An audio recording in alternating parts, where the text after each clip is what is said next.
Mac. We're going to remove the F3 key. Take your tool, whether it be a spudger, toothpick, paper clip, whatever you're using.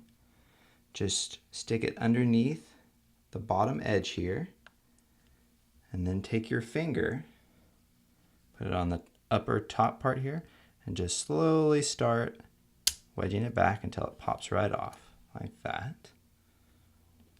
And then to remove the plastic hinge, you just put it right above where the plastic cup is, or the rubber cup.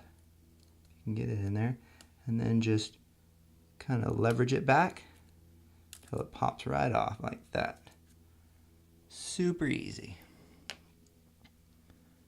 Now take your new plastic hinge, and you'll notice on the hinge here you have a long one piece, and then how it kind of is two pieces down here, the two little bits, and then the one short piece.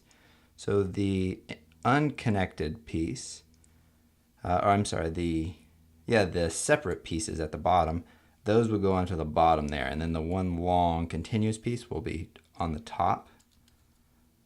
And you just lay it inside. Ooh, it's very fragile. Might twist on you. Twist it back into shape. There we go, until it's flat. And just drop it into place. And take your finger and just push down until it snaps. There you go. Now take your new F3 key and place it on top. And then you're just going to push down until you hear some snaps. And you've replaced your F3 key. Mac. And keys.